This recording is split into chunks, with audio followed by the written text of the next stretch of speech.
할렐루야. 오늘도 하나님께서 이 예배를 통해서 우리에게 귀한 은혜를 예비하시고 그 은혜를 함께 나누도록 하심을 믿습니다. 오늘도 우리 말씀을 구절 나누기 전에 앞뒤 좌우에 계신다고 함께 인사합시다. 하나님은 집사님, 전사님을 사랑합니다. 다 같이 한번 인사합니다. 하나님 우리 집사님을 전사님을 사랑합니다. 하나님 사랑하신다라고 하면서도 별로 얼굴 표정 안 나오는 것 같은데, 하나님은 정말 여러분들을 사랑하십니다. 그 사랑이 얼마나 큰지 우리 성경을 통해서 그 사랑의 크기가 얼마나 큰지를 돌아봅니다. 하나님은 우리를 그렇게 사랑을 하셨음에도 불구하고 사람들은 제각기 자기의 기준과 자기의 생각으로 하나님의 사랑에 대해서 이렇게 경계선을 치워놓고 살고, 그 사랑을 아는 분들은 하나님께로 돌아오긴 하지만 모르는 사람은 여전히 경계에 담을 쳐놓고 하나님께로 돌아오려고 하지 않지. 세상적으로 보면 어떨까요?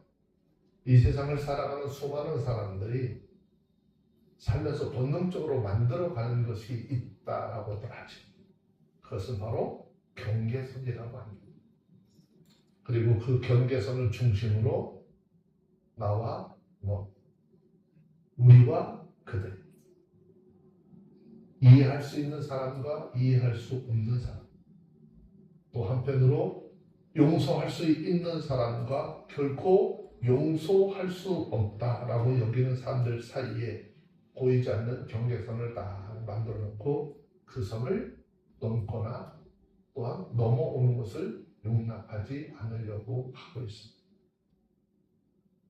역사적으로 보면 과거 일제의 치하를 지냈던 우리나라와 일본이 그랬듯이 오늘 본문에 등장하고 있는 이스라엘과 애국과 아수르가 그런 존재였습니다.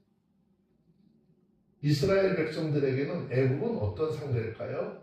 애국은 과거의 상처였습니다. 아수르는 현재 공포입니다. 이 두 나라는 하나님을 알지 못했고 오히려 하나님의 백성들을 괴롭혔던 나라들이죠. 그런데 이 이스라엘 백성들에게 상상하지도 못할 일이 생겨났습니다.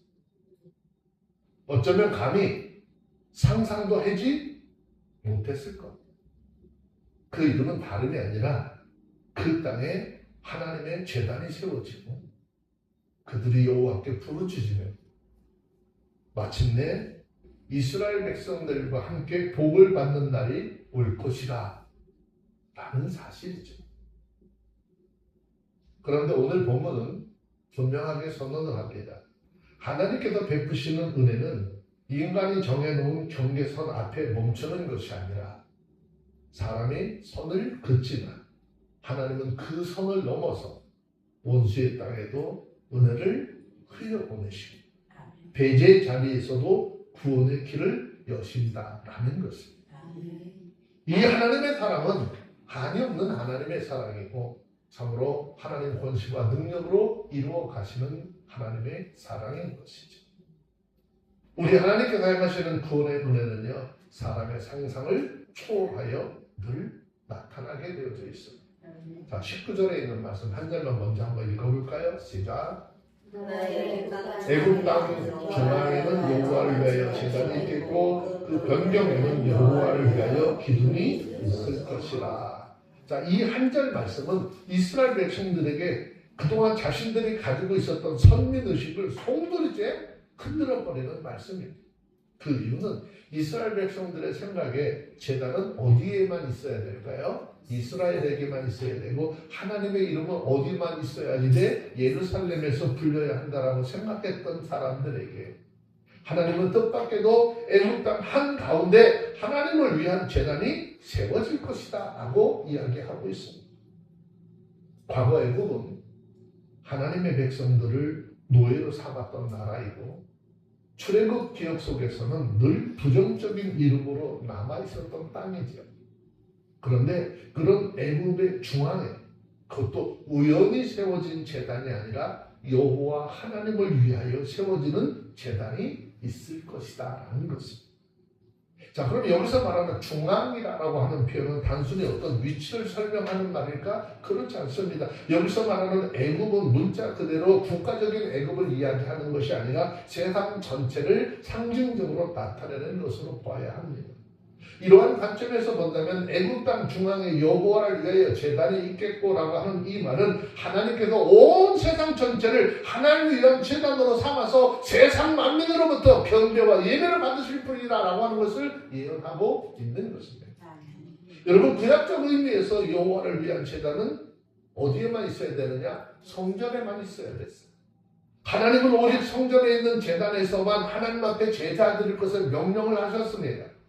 만약 하나님께서 말씀하신 성전이 아닌 다른 곳에서 제사를 드리거나 성전 제단에 있는 불이 아닌 다른 불로 제사를 드리면 망하게 될 것이야, 죽을 것이야 라고 하는 것을 성경을 통해서 엄중히 경고하셨습니다. 특별히 하나님은 오직 예루살렘의 성전에만 하나님의 성전으로 인정을 하셨고 오직 그곳에만 하나님의 이름을 두실 것이다 라고 하셨어요. 열왕기하 21장 7절에 있는 말씀을 좀 봅니다.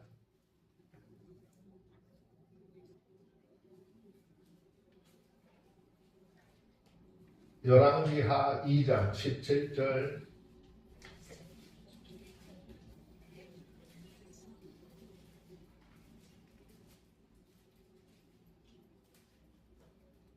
찾으셨으면 한번 읽어볼까요? 시작. 우리가 서로 부끄러워하도록 강청하네. 네? 열왕기하 21장 7절.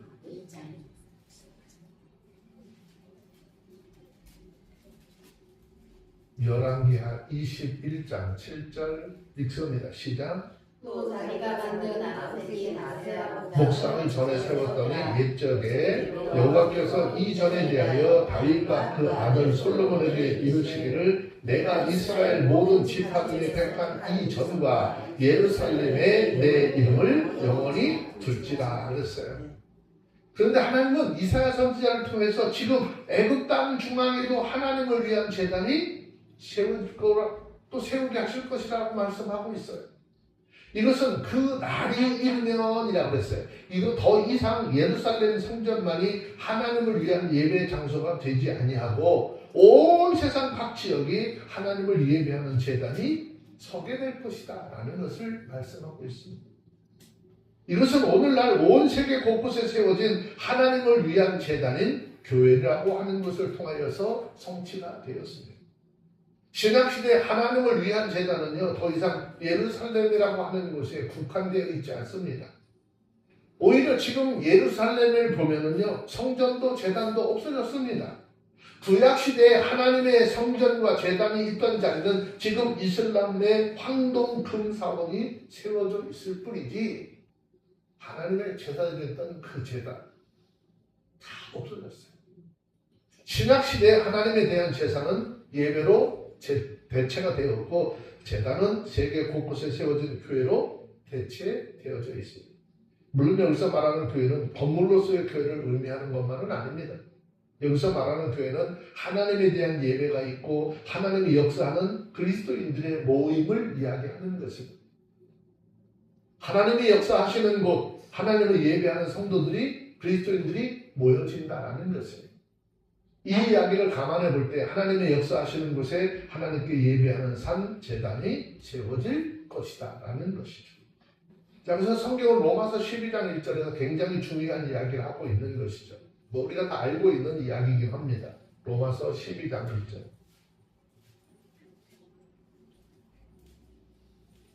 다 같이 찾으셨으면 로마서 12장 1절 읽습니다. 시작.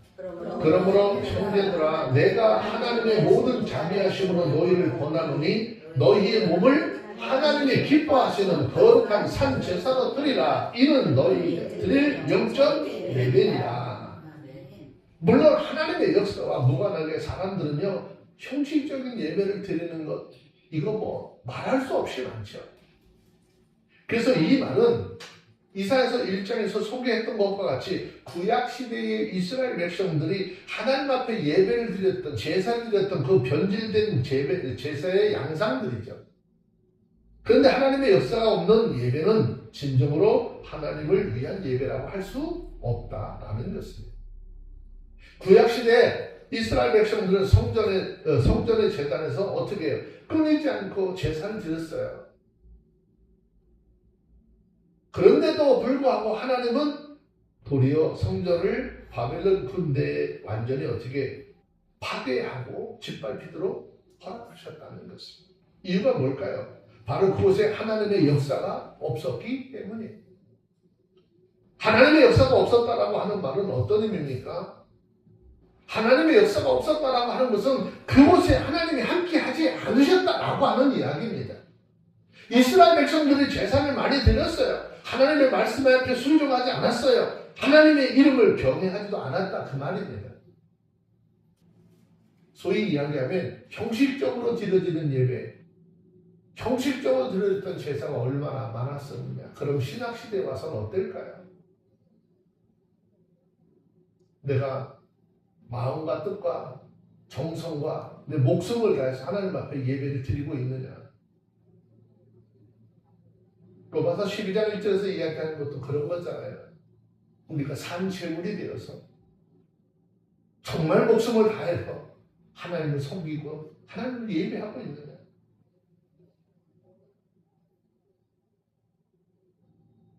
하나님은 더 이상 그 성전에서 그들과 함께하지 않았습니다. 이 말을 역사하지 않았다라고 하는 거예요. 하지만 하나님은 세계 곳곳에 하나님을 진정으로 경외하는 사람들, 하나님의 말씀에 순종하는 자들 모임에서 일하고 계시죠. 함께 하시죠.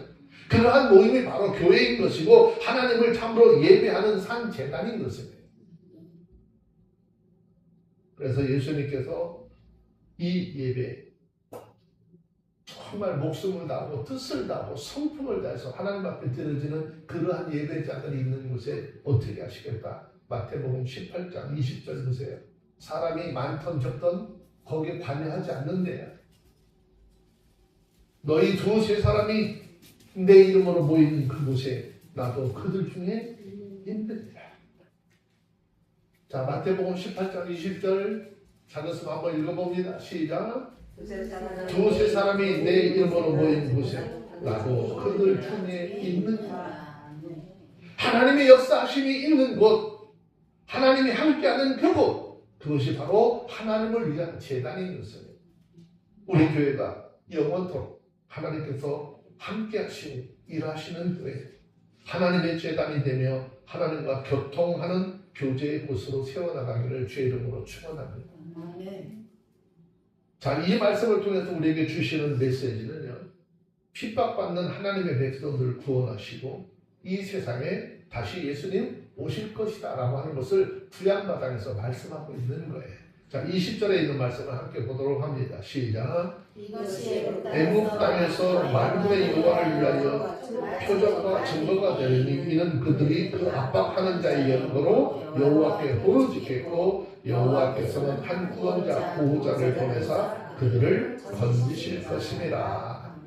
여기에서 이것이라고 하는 말을 가리키는 것은 애굽 땅 중앙에 있는 여호와를 위한 제단과 그 주변에 있는 여호와에 위한 기둥을 이야기하는 것입니다. 그리고 징조와 증거라고 하는 것은 여호와의 임재하시는 표징을 이야기하는 것입니다. 그러므로 본문에서 애굽 땅에 세워질 여호와를 위한 제단과 기둥, 그곳에 하나님의 임재하심이 증거가 될 것이다 그 말이에요. 이 말을 달리 이야기하면 세상 곳곳에 세워진 교회들이 하나님께서 그곳에 임재하는 표징이 될 거다 그 말이거든요. 그런데 이사야서 19장 20절 후반절 쪽에 보면 그들이 그 압제하는 자들로 말미암아 여호와께 부르짖겠고 여호와께서는 그들에게 한 구원자이신 보호자를 그들에게 보낼 것이고 건지실 것입니다. 뭐 그런 이야기를 하고 있죠. 이 말씀은 마치 출애굽 사건을 연상시키는 듯한 말씀인 것인데 하나님께서 선민으로 택하신 이스라엘 자손들이 애굽 사람들에게 핍박을 받음으로 그 고통을 가지고 하나님 앞에 부르짖을 때 한 구원자 모세를 보내셔서 그들을 구원해 주셨어요. 마찬가지로 하나님께서 애굽 땅에서 가나안 방언을 말하고 여호와를 가리켜 맹세하는 5 성읍이 핍박을 받아서 하나님 앞에 부르짖으면 그들에게 구원자를 보내서 구원하실 것입니다 라고 하는 것을 설명하고 있습니다. 이것을 달리 이야기하면 하나님께서 세상에 세워진 교회들이 세상의 권력자들, 세상의 어떤 능력들로 핍박을 받게 될 때 구원자를 보내셔서 구원하실 것이다 그 말입니다. 여기서 말하는 구원자는 물론 우리 구주 예수 그리스도를 이야기하는 것이겠죠. 여러분, 애굽이라고 하는 것은 어떤 곳일까요? 한번 우리 성경을 통해서 조명을 해보면 애굽은 어떤 곳입니까? 그것은 한마디로 우상 섬기는 나라입니다. 하나님과 하나님의 백성을 대적했던 나라였습니다. 따라서 그곳에 하나님의 제단이 세워지고 하나님을 예배하는 자들이 생겨난다면 어떻게 될까요? 애굽 사람들이 가만히 둘까요? 여러분, 이슬람 국가에 교회가 세워진다고 한번 생각해 보세요. 그 나라가 교회를 그냥 두고 볼까요? 핍박하고 괴롭히고 사람의 생명을 빼앗는 데까지 과감하게 나가는 사람들입니다. 그처럼 우상의 나라인 애굽에 하나님의 제단이 세워지고 그곳에 하나님을 예배하고 경배하는 자들이 생겨난다면 애굽 사람들 가만히 있을 수 없겠죠. 이미 서두에서 말씀을 드렸듯이 본문에서 말하는 애굽은 한 국가의 애굽을 상징하는 것이 아니라 세상을 상징하는 것이라는 말씀을 드렸습니다. 그러면 세상은 어떤 곳이냐는 거예요. 세상은 사단이 지배하는 나라. 그리고 사단은 하나님과 원수 관계에 있습니다. 그러므로 세상 속에 하나님의 교회가 세워지고 하나님을 예배하는 자들이 생겨난다면 사단이 그 사단에게 속한 사람들은 어떻게 해요? 사단이나 그 사람들이 사단에게 속한 사람들이 어떨까요? 교회를 그냥 가만히 두고 볼까요? 그렇지 않아요. 교회를 핍박하고 어떻게 하든지 파괴하려고.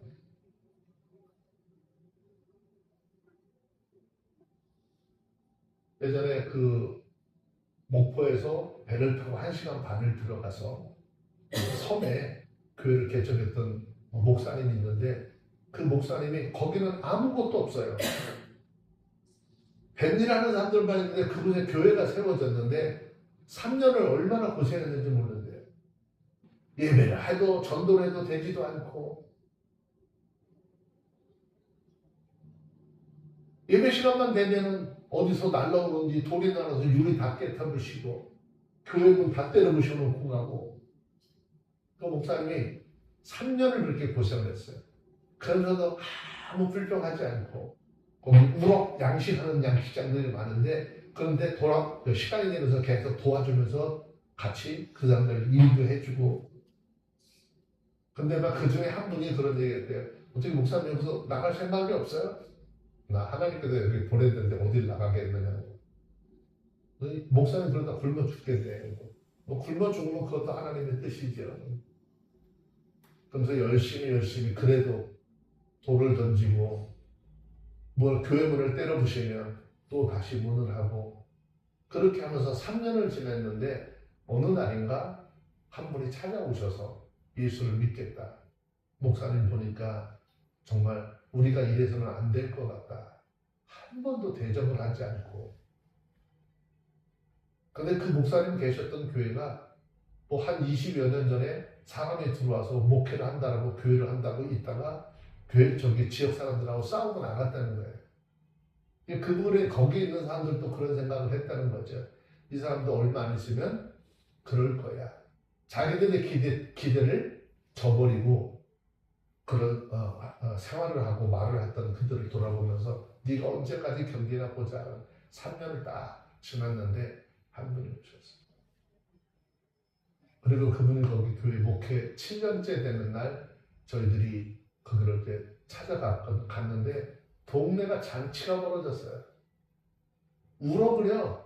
빨간 고무다라 있잖아요. 애들 목욕시키는 거기다가 잔뜩 갖다 놓고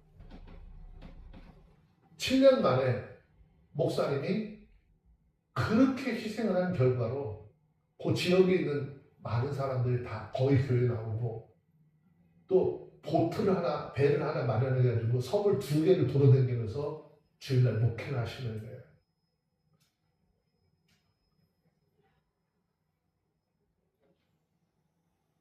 하나님은 이 목사님이 세상으로부터 핍박을 받고 고통을 당하고 파괴를 당했지만 그대로 두고만 보시지 않았어요.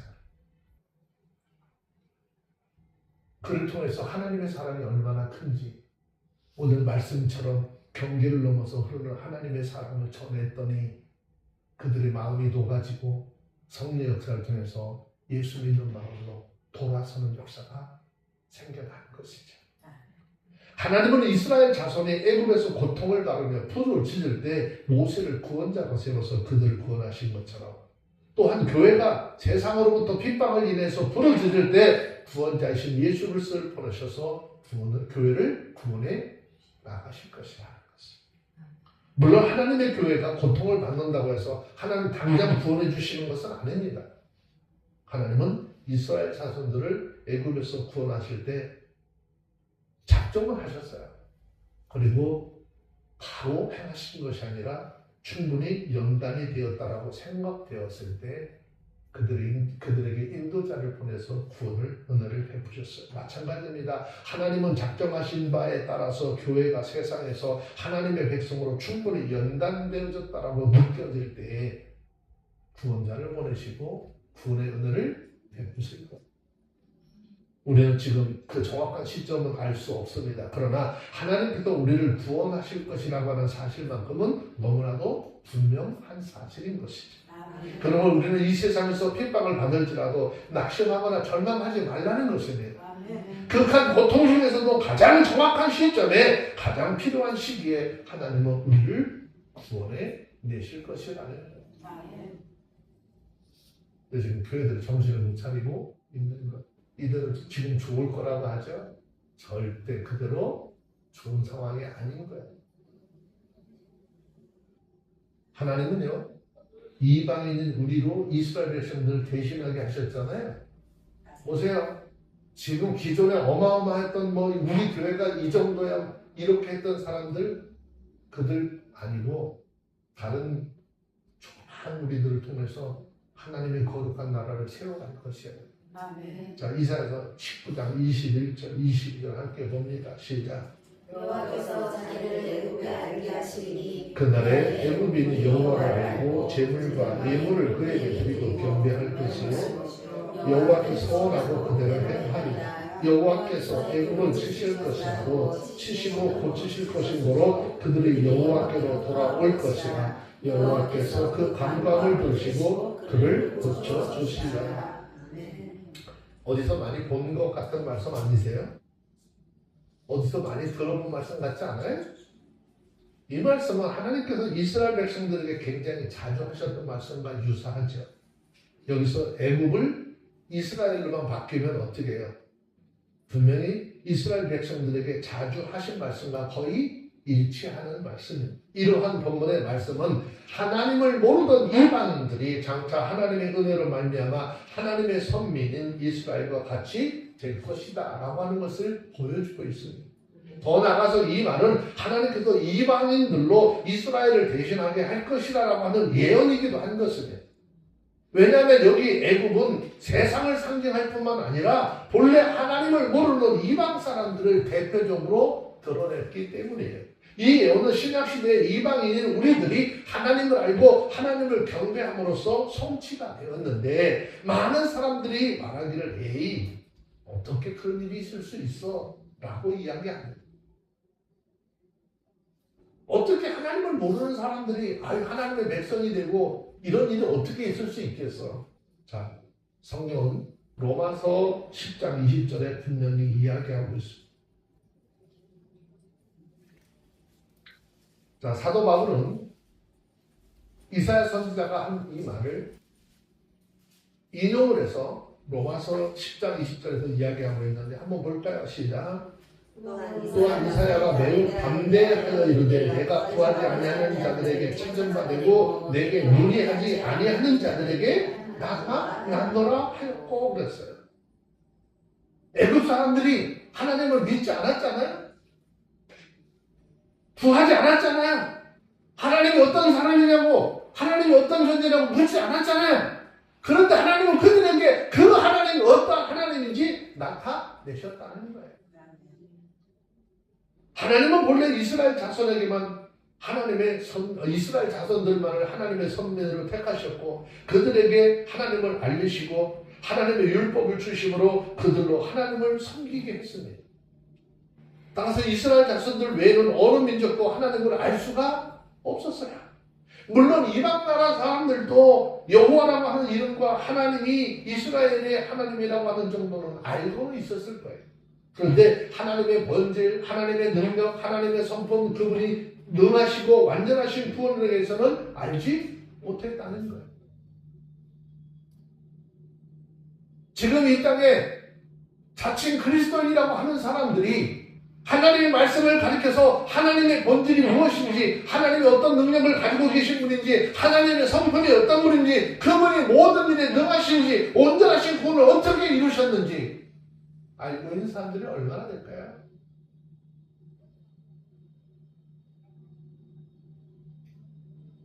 가슴 아픈 이야기입니다.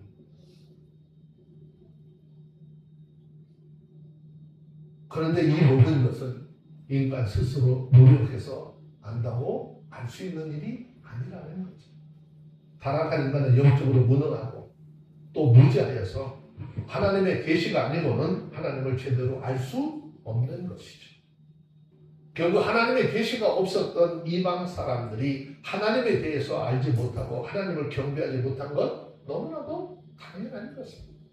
또 이 땅에 살아가는 그리스도인들이라고 하는 사람들이 왜 하나님의 그런 모든 것들을 모를까요? 하나님을 모르니 못하는 건 당연한 거지. 왜? 가르침을 받지 않았습니다. 내 삶에 내 생활에 필요만을 구하는 하나님으로 알았기 때문입니다. 이방인들은 오직 허무한 우상을 하나님처럼 섬기다가 망할 존재들이었습니다. 하나님의 선민인 이스라엘만이 하나님을 알고 섬기고 하나님으로부터 오는 진정한 축복을 누릴 수 있었습니다. 그러므로 이스라엘은 이방 사람들과는 달리 하나님을 바로 알고 하나님을 진심으로 경외해야 되는 것이 맞았어요. 그것이 그들을 향한 하나님의 기대치였어요. 하지만 그런 하나님의 기대와는 달리 그들은 하나님을 힘써 알려고 하지 않았다는 것이죠.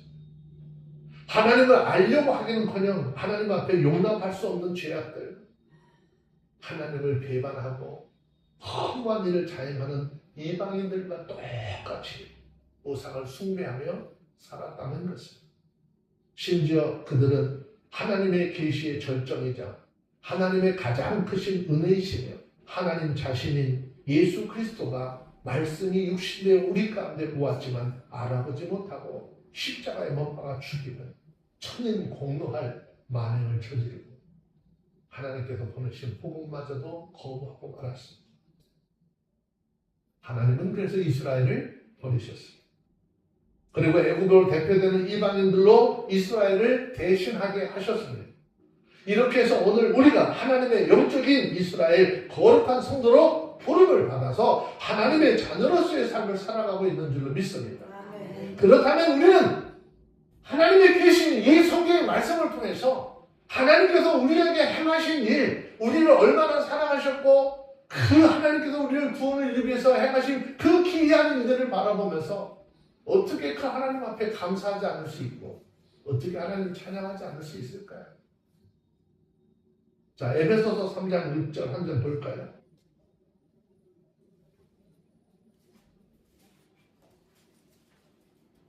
에베소서 3장 6절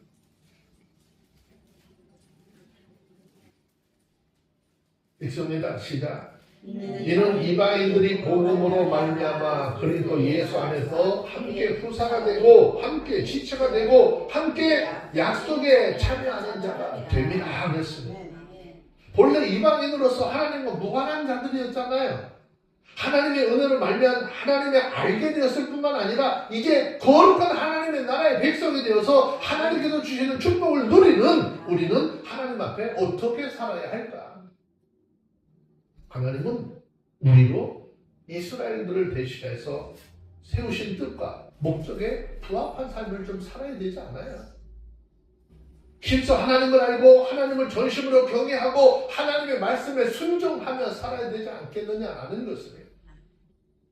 사도 바울은 로마서 11장 17절로 21절에서 여기와 관련해서 이야기를 하잖아요.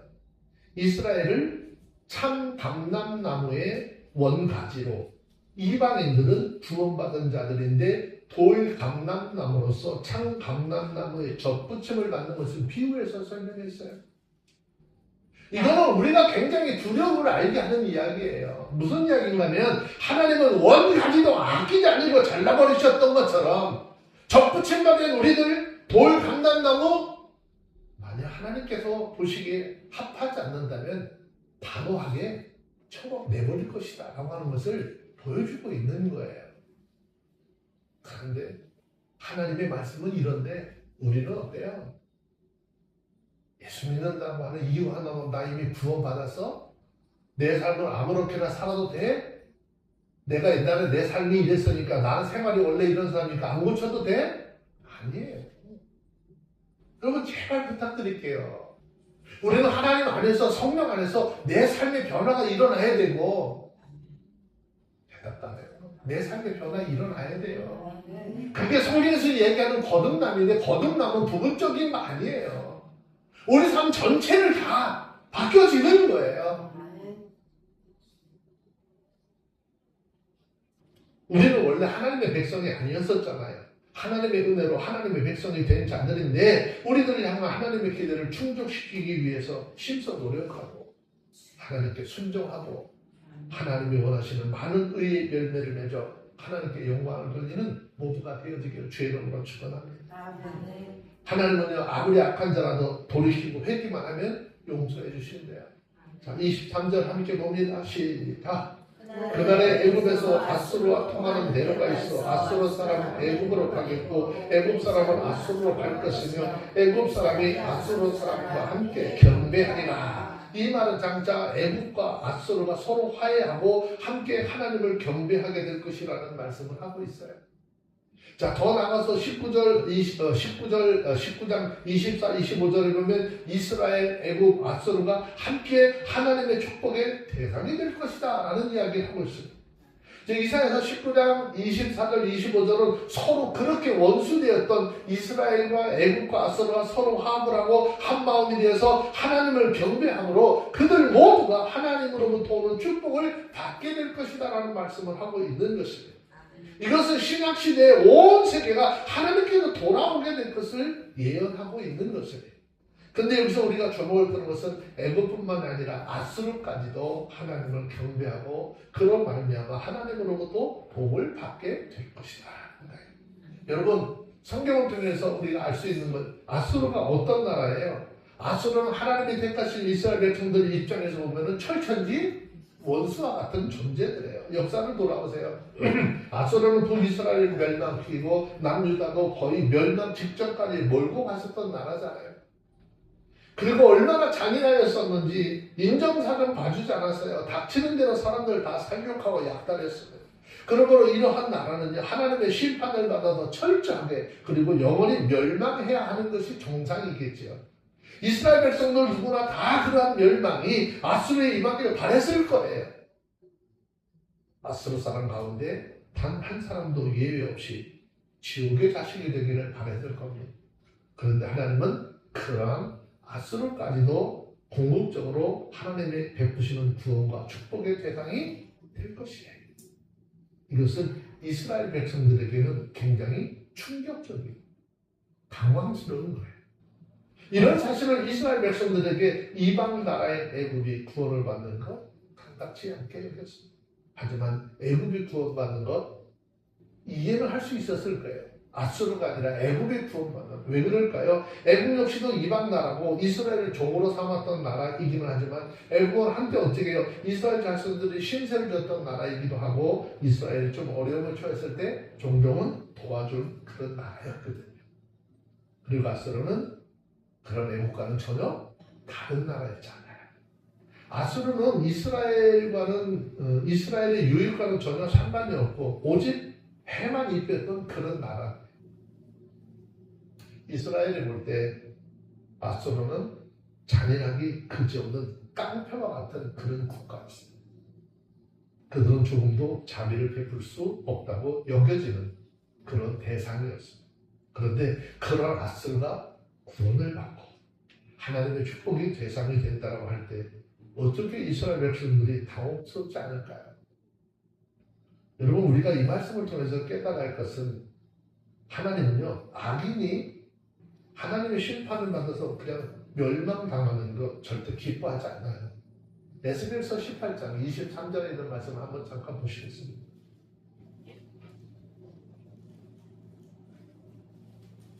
에스겔서 18장 23절. 찾으셨으면 읽어봅니다. 시작.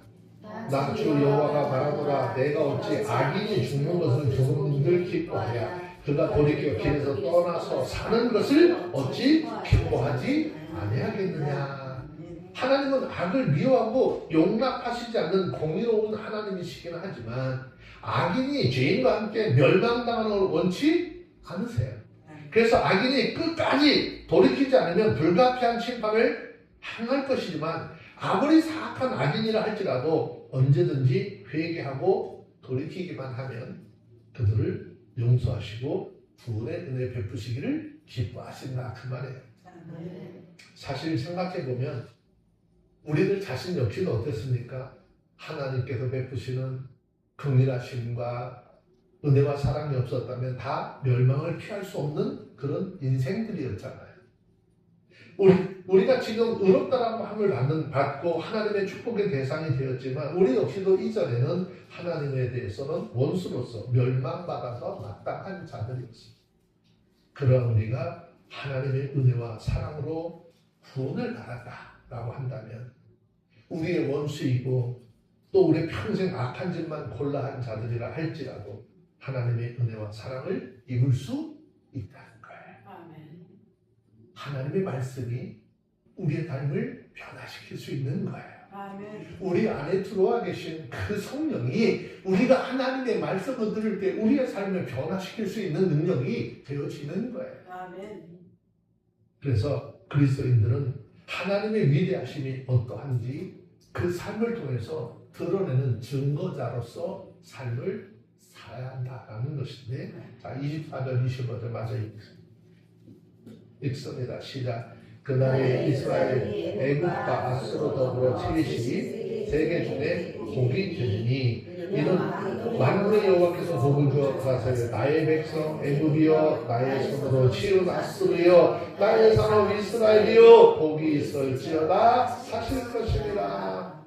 이 말은 종말의 때에 애굽과 아수르가 이스라엘과 함께 하나님의 축복의 대상이 될 것이다 라고 하는 것인데, 이 말은 하나님께서 과거에 아브라함과 맺었던 약속의 성취인 것이죠.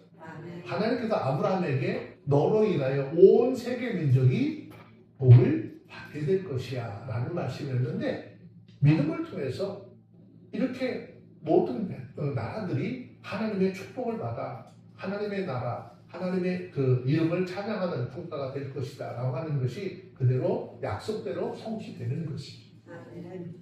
그런데 이스라엘 입장에서 보면 도저히 하나님의 축복의 대상이 될 수 없었던 그 나라가 어디냐?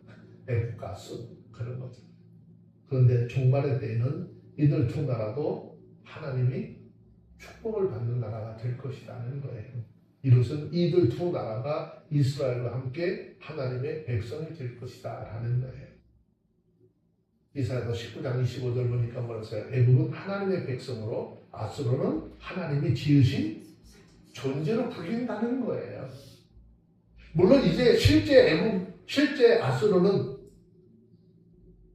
그들의 모든 우상을 버리고 하나님을 경배하는 하나님의 백성이 될 것을 의미하는 것일까? 아니, 나라 전체가 그렇다는 게 아니에요.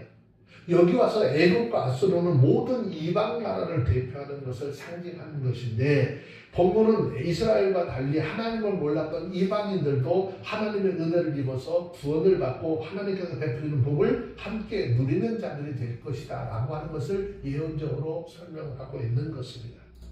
그런데 여기서 우리가 주목해야 될 것이 하나 있어요. 아수르를 향해서 뭐라고 그러세요? 나의 손으로 지은 존재라. 불리게 될 것이라는 거예요. 여기서 하나님의 손으로 지은 바 되었다는 것은 하나님께서 그들을 완전히 새로운 존재로 바뀌도록 하시겠다는 거예요. 이것은 하나님께서 하나님을 대적하는 자들이 하나님의 거룩한 백성으로 만드실 것을 의미하는 것인데, 이것은 참 놀라운 사실이에요. 하나님의 놀라운 능력을 보여주는 말씀입니다. 여러분, 아수르는요, 과거 어떤 나라예요? 꼭 보면은 악의 화신 같은 나라였어요. 그들은 생각하고 행하는 마다 악했습니다. 그런 아수르를 하나님께서 완전히 변화를 시켜서 새로운 피조물, 하나님께 속한 거룩한 백성으로 만드시겠다는 것입니다. 이것은 전적으로 타락하고 부패한 우리들을 하나님의 능력으로 변화시켜서 거룩한 하나님의 나라의 백성으로 만드실 것을 예표하고 있는 것입니다. 성경 고린도후서 5장 17절 말씀에 보면, 고린도후서 5장 17절, 그런즉 누구든지 그리스도 안에 있으면 새로운 피조물이라, 이전 것은 지나갔으니 보라 새 것이 되었도다 그랬잖아요. 실제로 하나님은 하나님의 놀라운 능력으로 우리를 그리스도 예수 안에서 변화시켜서 새로운 피조물이 되게 하심으로 하나님의 의의 백성이 되게 하셨다는 것입니다. 그러므로 우리들은 이 하나님의 놀라운 능력을 온 세상에 증거하는 증거자로 삶을 살아야 한다는 거예요. 사실 하나님께서 지으신 이 세상은 하나님의 능력과 솜씨가 어떠한지를 보여주기 충분하잖아요. 우리 자연을 보고 어떻게 해요? 너무 때를 따라서 막 감탄할 때가 많잖아요.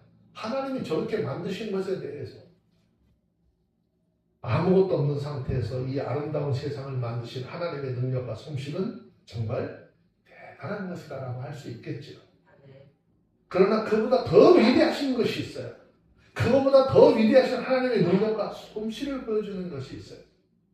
그것이 바로 타락하여 죄의 늪에 빠졌던 우리들을 새로운 피조물로 만들어서 하나님의 백성이 되도록 만드신 사건이에요. 그러므로 세상에 창조된 모든 피조물들이 각자 자기에게 있으라 한 그 주어진 자리에서 창조주 하나님의 영광을 드러내듯이, 우리도 우리 각자 믿음의 자리에서 하나님의 사랑으로 합당한 삶을 살면서 삶으로 하나님께 영광을 돌리며 살아가는 저와 여러분들이 되어주시기를 주의 이름으로 축원합니다. 아멘. 누구한테 보여주려고 하는 거 억지로 되는 거 아니에요. 이거는 뭐죠? 하나님의 말씀을 통해서 이 삶이 어떻게 몸에 배어야 합니다. 운동을 많이 한 사람들은요, 왜 그렇게 몸이 잘 움직일까요? 옛날에 그 우리나라 한 70년대 저 박종판이라고 하는 복싱 선수가 있었어요. 그 사람 지금 할아버지 됐거든요. 할아버지가 됐는데 동네 이런 깡패들이나 건달들이 그 박종팔 선수한테 와가지고 저기 배워보면서 내가 주먹 충분히 피할 수 있다라고 그랬는데, 와가지고 테스트를 하는데요, 그 박종팔 씨가 할아버지가 됐지만 지금도 그 사람이 뻗는 주먹을 피하는 사람들이 없어요. 다 맞고 떨어져. 왜? 몸이 기억을 하고 있는 거예요. 많은 세월이 지났지만 몸이 기억을 하고 있는 거예요.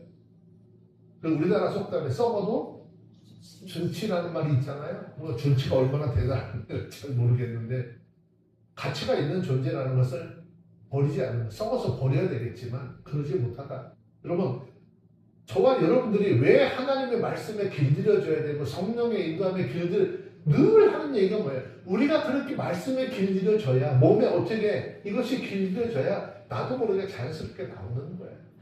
내가 억지로 뭘 만들어서 하려고 이거는 하나님 앞에 만들어서 되는 것이 아니에요. 우리가 하나님의 백성으로 거룩한 백성이 되었다고 하면 우리 삶에 자연스럽게 나와야 하는 거예요. 아주 자연스럽게. 한 예로 일본 사람들 되게 싫어하잖아요. 근데 일본 사람들은 가면은 사람들을 보잖아요. 음식점에서는 손님들이 오면 인사하는 게 90도 9% 몸에 배어져 있어요. 그래서 생활해요. 사람과 사람을 만나도 인사할 때 그들은 그렇게 해요. 근데 우리들은 막 가식이니 뭐 그게 아니에요. 그 사람들은 그 삶의 몸에 배어져 있어서. 한국에 있는 식당 한번 가보세요. 그렇게 인사하나요? 얼굴 쳐다보고서 말하기 바쁘잖아요. 몇 사람이요? 우리가 그리스도인으로서 하나님의 말씀에 붙잡히고 성령의 인감을 받아서 사는 삶이 내 몸에 배어 있어야 나머지는요 자연스럽게 되는 거예요. 근데 이게 되어지지 않으니까 자꾸 믿음 안에서도 부딪히는 소리들이 나죠. 누구 보려고 하지 마요. 내 눈앞에 보여지는 사람들이 내 모습인 거예요. 거울로 보여주신다고 성경은 그렇게 이야기하고 있잖아요. 우리 모두가 다 하나님의 은혜 안에서 정말 참된 그리스도인으로서 말씀의 인도함이 성령의 인도함이 우리의 마음속에 우리의 심령 속에 몸이 되어서 자동적으로 나올 수 있는 그런 삶을 통해서 하나님 앞에 영광을 돌리는 모두가 되어지기를 주의 이름으로 축원합니다. 자, 우리 성경 한 문절 찾아서 읽고 마칩니다. 에베소서 2장 10절. 저와 여러분들을 왜 그리스도인으로 부르셨는지, 왜 세우셨는지 한번 읽습니다. 에베소 2장 10절 시작. 우리는 은혜에 만드신 바 그리스도 예수 안에서 선한 일을 위하여 지으심을 받은 자니 이 일은 하나님의 전에 예비하사 우리로 그 가운데서 행하게 하려 하심이라. 기도합니다. 하나님 아버지, 우리가 그어놓은 경계 앞에서 주님의 은혜를 가두어 놓으려 했음을 고백합니다. 이 사람은 안 되고 이 상황은 불가능하다고 여기는 하나님의 일하실 자리가 아니라고 함부로 판단했던 우리의 교만함을 용서해 주옵소서. 주님, 원수의 땅이라고 여겼던 애굽 한가운데 제단을 세우신 하나님을 오늘 우리는 다시 바라봅니다. 사람이 버린 자리에도 상처와 실패가 가득한 중심에도 주님은 여전히 찾아오셔서 하나님의 이름을 두시고 예배를 회복시키시는 분일 줄 믿습니다. 우리 삶의 중심이 주님을 위한 제단 다시 세워지게 하옵소서. 바쁘다는 이유로 익숙함에 젖어 주님을 밀어내었던 자리마다 주님의 임재로 채워주시기를 원합니다. 우리가 끝내 내어드리지 못했던 삶의 경계에도 주님의 주권을 인정하게 하시고 기둥처럼 흔들리지 않는 믿음을 세워 주옵소서. 하나님, 우리 은혜의 그릇으로만 두지 마시고 그 은혜를 통로로 사용하여 주시길 원합니다.